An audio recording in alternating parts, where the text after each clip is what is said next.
अपनी entire family के साथ होती है। एक ऐसी फैमिली जिसे यहाँ पर फैमिली बुलाना भी डिजर्व नहीं करती, क्योंकि यहाँ पे वो एंटायर लोग यूना के पीछे भरे हुए थे। यूना के अकॉर्डिंग वो सभी उसके अपने थे, जो कि यहाँ पर कभी उसे बिट्रे नहीं कर सकते, जो हमेशा सिर्फ यहाँ पर उसी की अच्छाई सोच सकते हैं। लेकिन आज यहाँ पर यूना को सच्चाई पता चल जाती है कि ये सभी के सभी लोग कितने ज्यादा सेल्फिश है। एंड यहाँ पर यूना के साथ अब तक अच्छे से इसलिए थे बिकॉज उन्हें यहाँ पर यूना से काम निकलवाने थे। अब जो काम यहाँ पर अब खत्म हो चुके हैं, विच मीन्स यूना की अब इस दुनिया में कोई जरूरत नहीं है।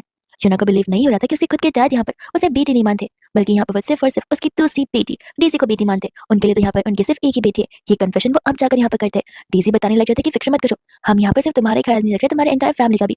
तुम्हारे बच्चे, उन्हें तो हमने यहाँ पर धक्का दे दिया, उनकी डेड बॉडी नेक्स्ट मॉर्निंग यहाँ पर पुलिस को मिल जाएगी। रही बात यहाँ पर तुम्हारे हस्बैंड चांद की, तो वो देखना कुछ समय बाद यहाँ पर तुम्हें बचाने के लिए आएगा, लेकिन वो इस जाल में खुद फंस जाएगा और फिर तुम्हारे साथ साथ यहाँ पर उसकी भी जान चली जाएगी। ऐसा बोलकर वहाँ पर आग लगाकर वो लोग वहाँ से चले जाते हैं। जैसे कुछ समय बाद यहाँ पर हम उसके सोल को देख पा रहे थे। यूना को यहाँ पर रियलाइज होता है कि वो कितने गलत प्रश्न में थी।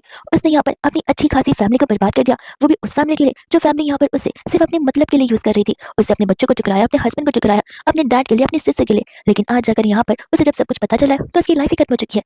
जान यहाँ पर इतने में ही यूना को बचाने के लिए आ जाता है। यूना एज अ सोलो से बचाने की बहुत कोशिश करती है, बिकॉज वो एक ट्रैप में फंसा हुआ था।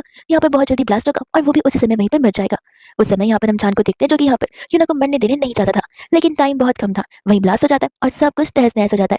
एंड हम यहाँ पर देखते हैं यूना को, जो कि डर के मारे यहाँ पर उस सपने से उठती है।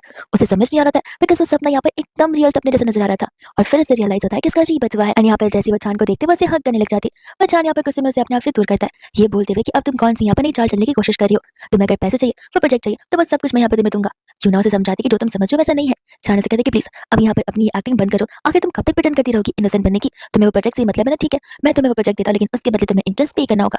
ऐसा बोलते हुए यहाँ पर वो उसे किस करने लग जाता है और ये किस एंटायर मेकआउट में बदल जाती है। मॉर्निंग होते ही यहाँ पर यूना सबसे पहले उठती है एंड उठते ही यहाँ पर वो सबसे पहला काम करती है उसकी मसल्स को फील करना। वो सोच रहे थे कि सचमुच यहाँ पर तो ये सबसे ज्यादा मस्कुलर मैन और हैंडसम मैन है। वही दूसरी यहाँ पर उसे याद आ रहा होता है रात की बातें, और उसे अच्छे से पता था कि वो सब कुछ एक सपना तो बिल्कुल नहीं था।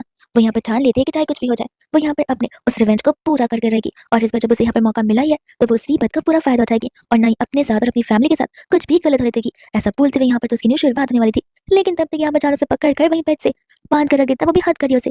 यूना उसे कहते कि मुझे छोड़ो, ये तुम क्या कर रहे हो। तब यहाँ पर चांद से कहते कि देखो मैं जाना यहाँ पर अपने बस से कुछ काम से, और मैं बिल्कुल नहीं चाहता कि तुम यहाँ पर घर पर अकेले रहकर किसी और को परेशान करो या फिर मुझे वहां रहकर परेशान करो। मैं इस मीटिंग को पीसफुली यहाँ पर खत्म करना चाहता हूँ, इसलिए मुझे यहाँ पे सब कुछ करना पड़ रहा है। और ऐसे भी ये सब कुछ करते वक्त मुझे यहाँ पर बुरा बिल्कुल भी नहीं लग रहा। ऐसा बोल के यहाँ से वो चला जाता है और जाने से पहले यहाँ पर वो चेक देकर जाता है। यूना कहते कि वापस आओ, मुझे यहाँ पर तुम्हारे पैसे की जरूरत नहीं है, मुझे खोलो, मैं प्रॉमिस करती हूँ कि मैं कोई गलती नहीं करूंगी। लेकिन जान वापस आता नहीं है एंड तब तक वहाँ पर एमी आ जाती है। एमी को देखते यहाँ पर पहचान जाती है बिकॉज यहाँ पर वो उसकी बेटी जो थी उस समय यहाँ पर उसे बड़े प्यार से उसे अपने पास बुला रही होती है, बिकॉज उसे पता है प्रीवियसली यहाँ पर से अपने बच्चों पर कितने ज्यादा जुल्म किए। वो लोग यहाँ पर कितना ही अपनी मम्मा से डरते होंगे और बस अच्छे से ट्रीट होने की एक्सपेक्टेशंस रखते होंगे। एमी जैसी वहाँ पर आती है तब वो उसकी बेटी एबी के